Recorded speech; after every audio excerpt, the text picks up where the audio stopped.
Thanks for checking out the PsycHope Self Help podcast, now on YouTube.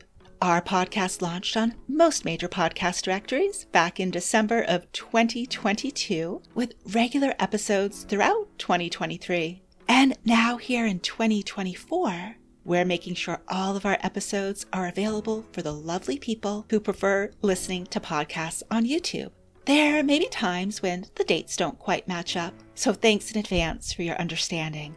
Please refer to the video description for links to any resources discussed during the show. We'll be sure to point you in the right direction.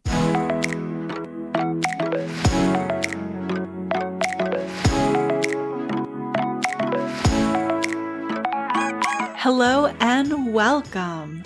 You're listening to the PsycHope Self Help podcast, a space for women where psychology illuminates paths to healing, hope, and personal growth. I'm Dr. Jennifer McManus, a clinical psychologist, and I'll be your host. Each episode, we'll explore a different way to use psychology to enhance emotional wellness. Hope you enjoy the show.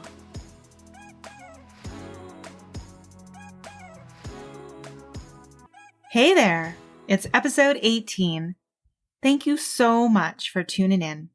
By the time this episode comes out, it will be a little over the 1-month mark since the podcast launched back on December 8th. I have to say, it's been a pretty exciting time, and I want to thank you all for joining me on this podcast journey. Or, if by chance this is your very first episode, welcome. I'm happy to have you here. Most of the episodes so far have been quick tips for managing holiday stress because we were right in the middle of the holiday season when the podcast launched. And more recently, we've had a couple episodes on strategies for positioning yourself for success with your New Year's resolutions or those personal goals any time of the year. I have to say, I really enjoyed putting together the holiday-themed podcast episodes and the mindfulness meditations up on my YouTube channel, and I hope you found some value in them too. Now, as I mentioned, this podcast is still really new. Before the few straight weeks of holiday content, I basically did 3 introductory groundwork sort of episodes, and at this point, I want to return to laying a foundation for the overall vision of the podcast. So, related to this intention for today's episode, in the intro of each show, you've heard how I share that here on the PsycHope Self Help podcast, psychology illuminates paths to healing, hope, and personal growth. Now, on this episode, I want to clarify what I mean by psychology lighting the way down these paths for us. The decision for an episode like this is related to some reflecting I've been doing.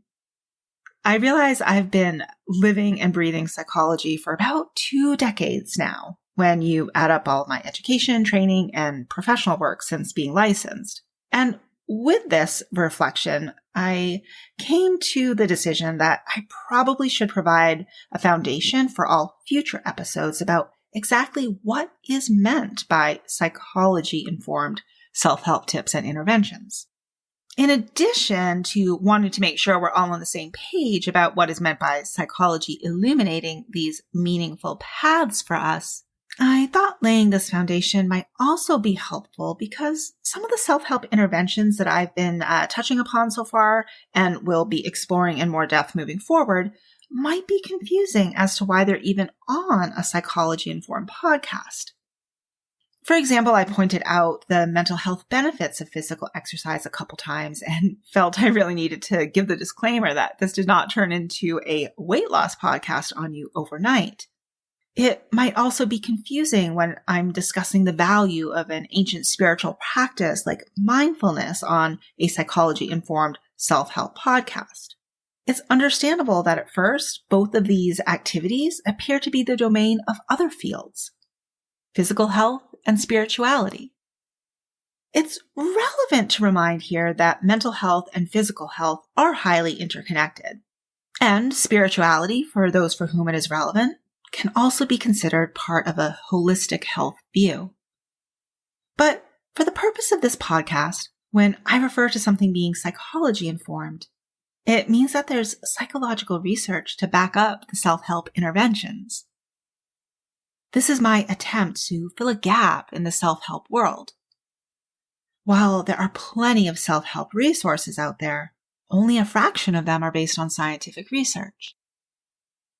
Now, there may be a time every now and then when I share a self-help idea from my own personal lived experience that I think may be of value to my listeners.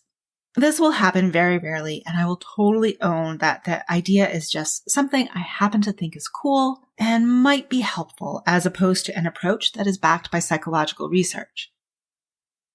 The heart and soul of this podcast, however, is all about applying findings from psychological research to help us through challenging situations or to improve our own lives in some way.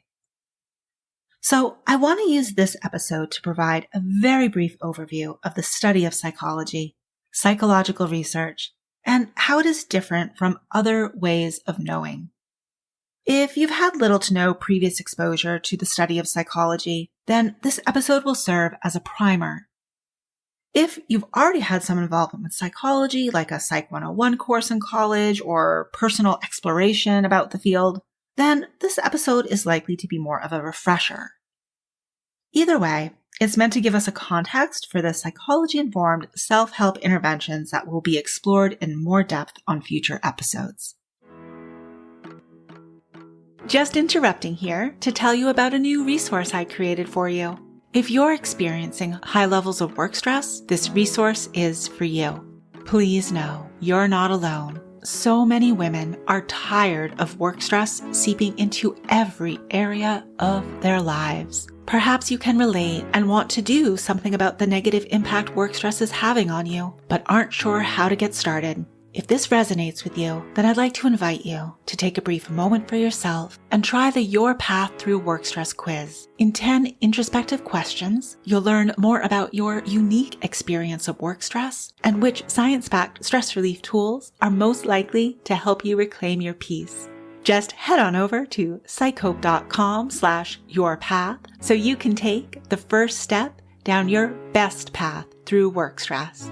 The quiz will also be linked in the show notes. So let's begin this groundwork.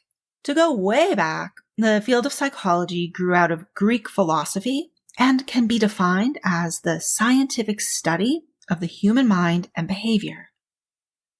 The field has widened its scope over time and now involves multiple branches, some of which focus on scientific research and others that apply this research in practical settings like psychotherapy or for organizations. Psychology involves 5 main goals: describing observed human behavior, explaining human behavior, controlling human behavior, and changing or improving human behavior, and predicting human behavior. So let's take a moment here to break down some of these terms. Behavior is any action a human performs that can be observed.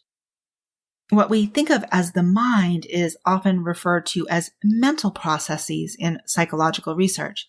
These are those private experiences that cannot be directly observed, like our thoughts, feelings, or motives. In the big scheme of things, psychology is a really young field. The first psychology lab was established in 1879 by Wilhelm Wundt in Germany, with modern psychology being understood to have begun around the turn of the last century. Sigmund Freud is a prominent figure whom people often associate with psychology. But Freud was actually a medical doctor who specialized in neurology, not a psychologist. But he's important to the field of psychology because he founded psychoanalysis at the start of the 20th century. So now that we have a little bit of context about the field of psychology, I want to weave in here how psychology-informed self-help interventions are distinct from other self-help approaches. Please notice that I'm being intentional here by describing psychology self-help interventions as different, not necessarily better. Remember, there are many paths to the same destination, and it's helpful to consider how each path is unique. When we take the path of psychology, the self-help interventions are stemming from a certain type of knowing, the scientific method, And in a minute, I'll give you a quick overview or reminder of the scientific method.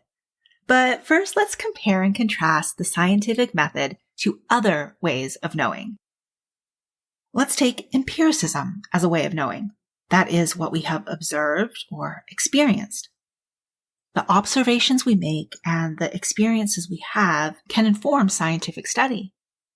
Similarly, life experiences and our observations can certainly inform self-help interventions.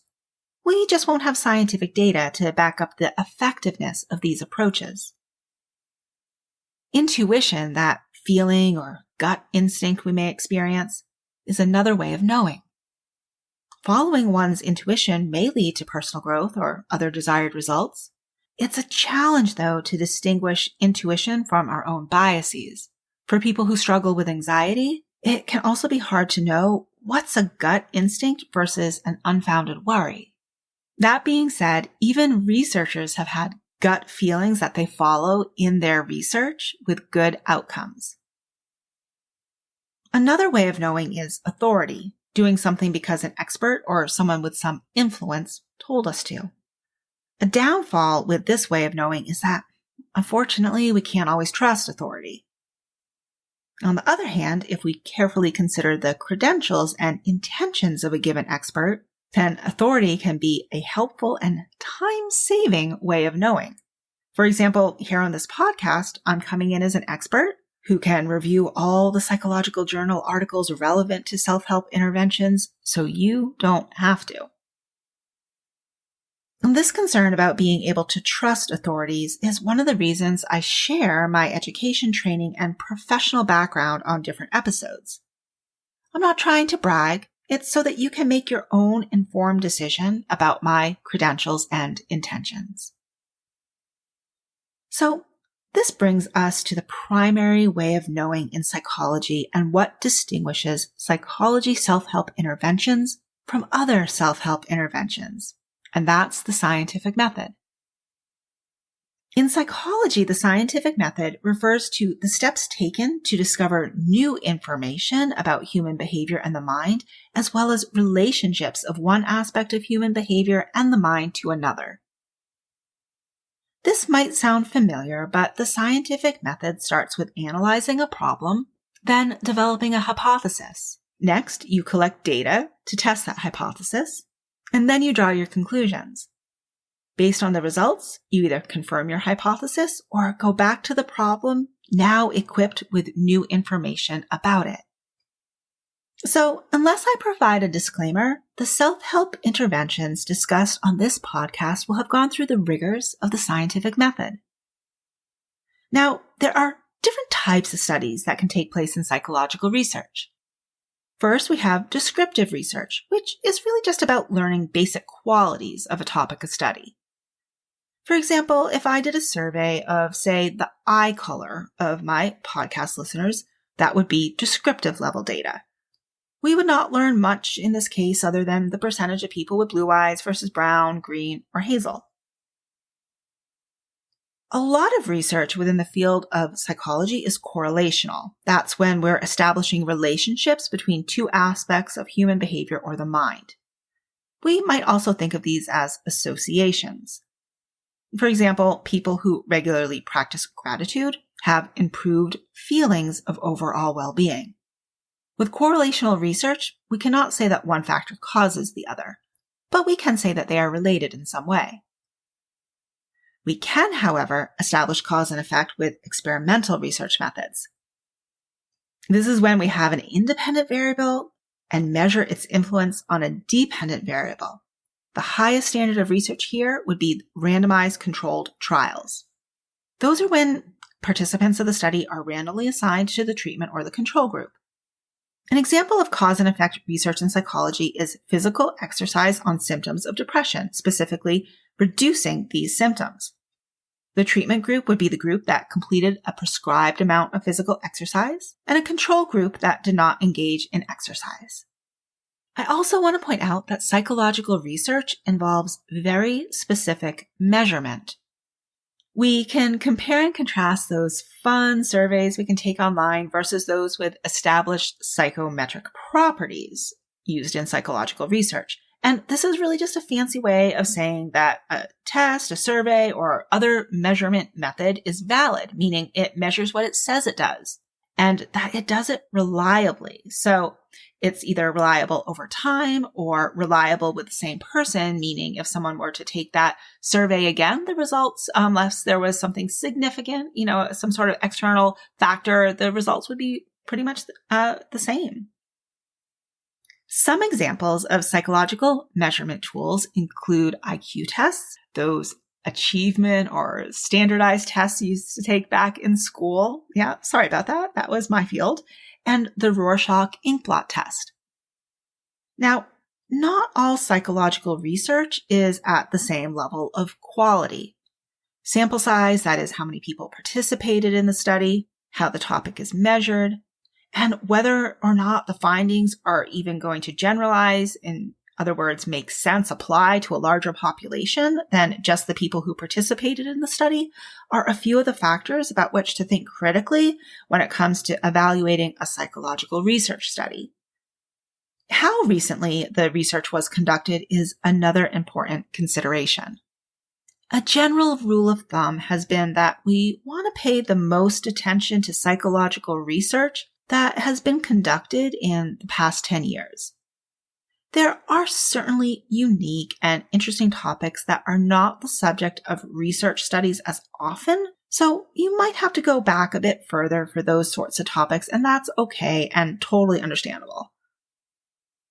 So I'm thinking this is probably a good place to start winding down before I really get you all in the weeds of psychological research. I do hope this primer, or refresher as the case may be, has helped to provide clarification on how psychology illuminates those paths of healing, hope, and personal growth for us. Please be sure to follow or subscribe to the show wherever you may be listening so you can tune in to all future episodes, knowing that you can stand solid on the foundation that we set today as we explore a new psychology-informed self-help intervention each week. Till next time, the information shared on the PsycHope Self Help podcast is done so with the understanding that it does not constitute professional help, nor is it a substitute for professional help. If you think you might benefit from more than self-help, there are resources listed in the show notes.